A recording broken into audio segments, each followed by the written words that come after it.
Kabar mengejutkan datang dari kubu Anies Baswedan. Anies resmi mengumumkan Muhaimin Iskandar atau biasa disapa Cak Imin sebagai pasangan cawapresnya pada tanggal 2 September tahun 2023 di Hotel Majapahit, Surabaya, Jawa Timur. Dalam acara deklarasi tersebut Anies menyampaikan pidatonya. Dalam kesempatan itu Anies Baswedan mengatakan bahwa koalisi perubahan dibuat bukan hanya untuk jabatan semata tetapi juga untuk perubahan Indonesia yang lebih baik. Bahwa koalisi ini dibangun dengan sebuah niat baik. Koalisi ini dibangun dengan cita-cita mulia. Koalisi ini dibangun bukan sekedar untuk mendapatkan mencari kekuasaan. Ada sebuah tanggung jawab moral untuk republik ini menjadi lebih baik di masa yang akan datang. Itulah cita-cita awal, adalah satu cita-cita mulia. Karena itu saya rasa kita semua yang berkumpul di sini, kita semua pegang betul nilai ini, bahwa ini dimulai dengan niat ikhlas, dimulai dengan tujuan mulia, dimulai dengan cara yang benar, dijalankan dengan cara yang baik, yang insya Allah ini akan dibukakan takdirnya untuk keberhasilan. Tak mau kalah sang cawapres, Muhaimin Iskandar pun turut menyampaikan pidato miliknya. Ia pun mengatakan, peristiwa ini amat sangat bersejarah. Bukan saja bagi pribadi-pribadi saya maupun Mas Anies dan seluruh keluarga besar PKB. Juga mungkin juga keluarga besar Nasdem. Bersejarah karena hari ini kita memulai bersama-sama menata niat, menata seluruh tekad, komitmen untuk bersama-sama menuju Indonesia yang adil, makmur, dan sejahtera. Saya merasa seluruh proses ini berjalan dengan cepat dan lancar sekali. Karena saya senantiasa berdoa, setiap kesempatan berdoa saya selalu berdoa. Ya Allah, berikan jalan yang mudah dan penuh keberkahan untuk perjuangan bangsa Indonesia yang lebih baik dan lebih mulia.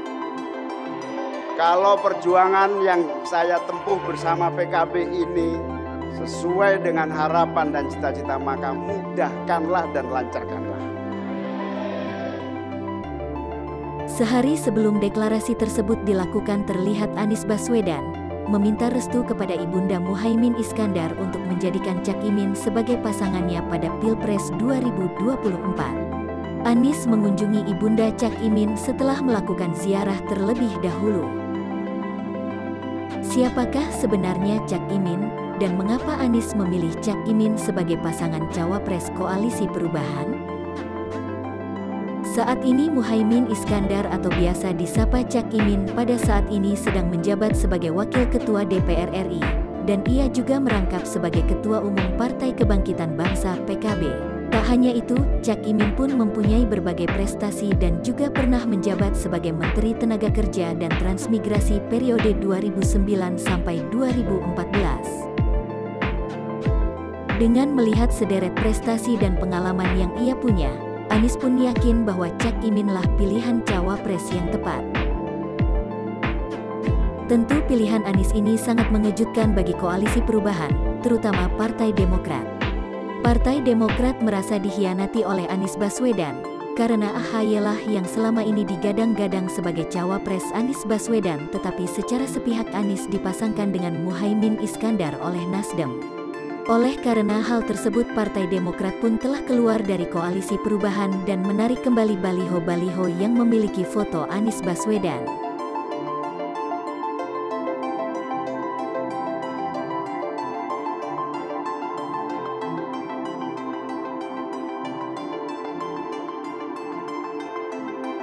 Partai PKS pun memberikan sikap mereka terhadap pencalonan Anies dengan Cak Imin serta keluarnya Partai Demokrat dari koalisi perubahan. Pertama, PKS sangat menyambut baik dan mengucapkan ahlan wa sahlan wa marhaban atas bergabungnya Partai Kebangkitan Bangsa dalam koalisi perubahan untuk persatuan yang mengusung Bapak Anies Rashid Baswedan sebagai bakal calon Presiden Republik Indonesia pada Pilpres tahun 2024. Insya Allah ini akan semakin mengokohkan semangat untuk memenangkannya, dan insya Allah kita semakin optimis untuk meraih kemenangan pada Pilpres tahun 2024 untuk mewujudkan Indonesia yang adil, sejahtera, dan bermartabat. Kami menghormati juga keputusan Partai Nasdem dan Partai Kebangkitan Bangsa yang telah mendeklarasikan pasangan Bapak Anies Rashid Baswedan sebagai bakal calon Presiden Republik Indonesia dengan Bapak Abdul Muhaimin Iskandar sebagai bakal calon Wakil Presiden Republik Indonesia yang akan maju pada Pilpres tahun 2024.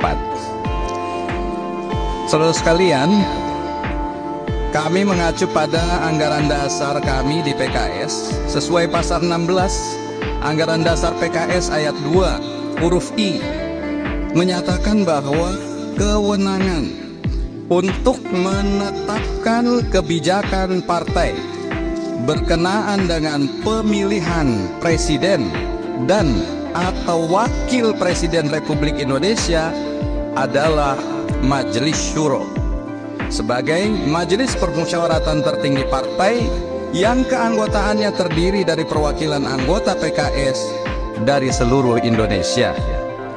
Pada musyawarah Majelis Syuro yang ke-8, PKS telah menetapkan Bapak Anies Rashid Baswedan sebagai baca pres yang diusung oleh PKS.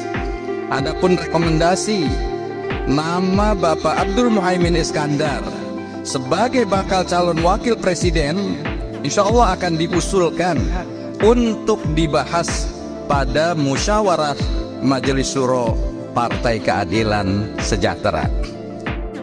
Ia pun menyayangkan atas keputusan Partai Demokrat yang mencabut dukungan terhadap Anies Baswedan dan masih berharap bahwa Partai Demokrat tetap berada dalam koalisi perubahan.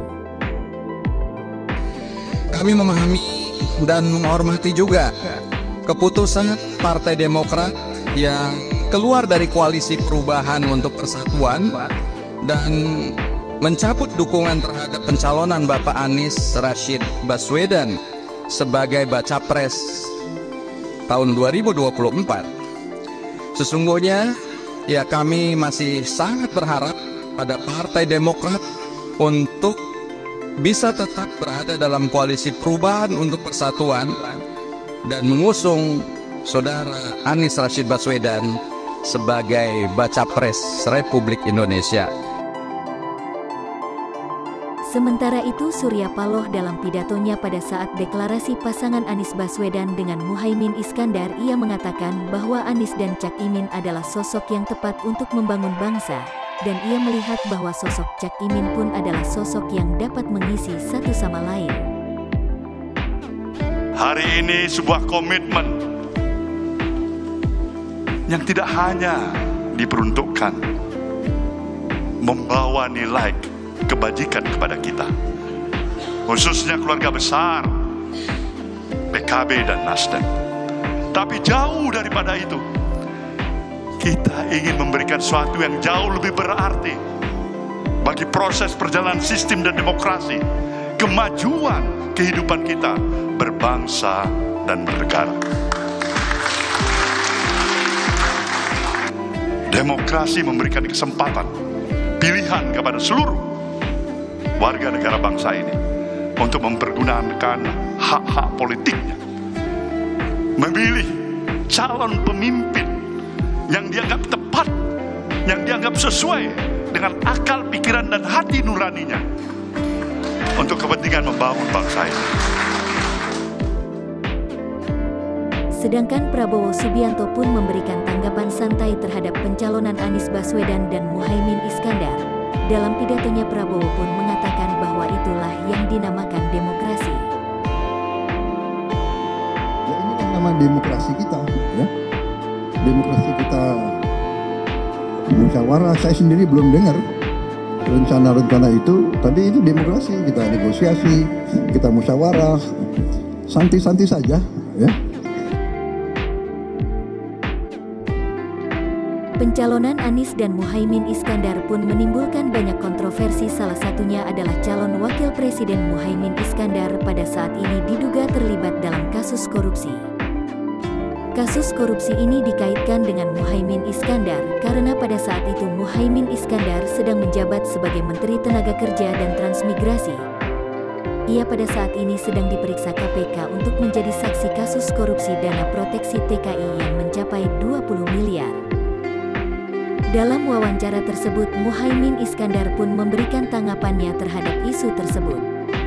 Bagaimana membaca langkah KPK yang melakukan proses penyidikan dugaan kasus korupsi sistem proteksi TKI di Kemenaker? Terjadinya di 2012, saat itu Anda menjadi menteri dan prosesnya sedang berlangsung sekarang. Bagaimana Anda membaca itu? Ya, saya harus hormati, hargai, dan dukung penuh semua langkah-langkah KPK dalam menuntaskan kasus korupsi. Bahkan kalau mau tahu, saya juga salah satu pembuat undang-undang awal KPK ketika awal reformasi. Sehingga bagi saya pemberantasan korupsi, menuntaskan kasus korupsi akan saya dukung terdepan untuk menjadi bagian yang tidak terpisahkan dari langkah-langkah kita bersama untuk menghentikan dan membersihkan bangsa ini dari korupsi. Itu komitmen saya. Cak Imin pun menilai bahwa KPK bukan alat politik tetapi sebagai pihak yang berwenang untuk menyelidiki kasus korupsi, ia pun siap untuk membantu KPK mengungkap kasus korupsi tersebut. Tak hanya itu, Cak Imin seringkali dikaitkan dengan isu kudeta terhadap mantan presiden keempat, yaitu Gus Dur. Cak Imin pun memberikan tanggapannya terhadap isu tersebut. Saya mau nyambung sedikit ke Gus Imin karena kemudian akhirnya ya itu tadi Mas Anies bilang ini persepsi yang sedang coba dibangun. Dan kemudian akhirnya soal pengkhianatan itu ke belakang sampai keluar lagi tuh. Wah, sama pasangannya juga dulu mengkudeta Gus Dur. Berkhianat juga pada Gus Dur, itu narasi yang kemudian disambung-sambungkan. Tanggapan Anda soal itu, Gus? Narasi itu tiap 5 tahun selalu muncul. Setiap pemilu dimunculkan, disiarkan. Tentu musiman lah saya bilang. Tetapi tuduhan saya berkhianat itu sama sekali tidak beralasan. Bahkan ada yang bilang saya kudeta. Yang benar adalah bahwa justru saya dikudeta. Dikudeta oleh orang-orang yang kemudian Gus Dur memberhentikan saya. Bahkan saya dengan ikhlas berhenti dari ketua umum. Saya nonaktif. Hampir 1 tahun saya menyatakan terima atas pemberhentian Gus Dur. Bahkan termasuk yang paling langka, semua orang yang dipecat Gus Dur melawan. Satu-satunya ketua umum yang dipecat Gus Dur tidak ngelawan hanya saya. Bahkan setelah saya serahkan, kemudian kepemimpinan diambil alih oleh Ali Maskur dan Yeni. Ali Maskur sebagai wakil ketua umum, Yeni sebagai sekjen, terjadi kepemimpinan lebih kurang 1 tahun. Dan saya tidak ikut-ikut, saya kembali menjadi salah satu ketua. Nah, dalam proses kepemimpinan Ali Maskur dan Yeni inilah, itu hasil kudeta terhadap saya. Dan saya terima, nggak ada masalah. Tapi di situ karena nggak legitimate, bukan ketua umum, maka harus mengganti ketua umum supaya bisa daftar ke KPU. Karena harus daftar ke KPU, maka yang sah di KPU adalah tanda tangan saya sebagai ketua umum dan Yeni sebagai sekjen. Maka dititik temukan supaya saya bisa berdaftar. Itu tidak bisa terjadi. Karena tidak bisa terjadi, maka kita cari jalan supaya PKB bisa ikut daftar. Ia mengatakan bahwa isu kudeta terhadap almarhum Gus Dur tidaklah benar sama sekali. Bahkan ia mengatakan bahwa dirinya sendirilah yang menjadi korban kudeta itu sendiri dan tidak pernah mengkudeta almarhum Gus Dur. Tentunya hal ini menimbulkan banyak pro kontra dalam pencalonan pasangan Anies dengan Cak Imin dan menuai berbagai reaksi dari masyarakat.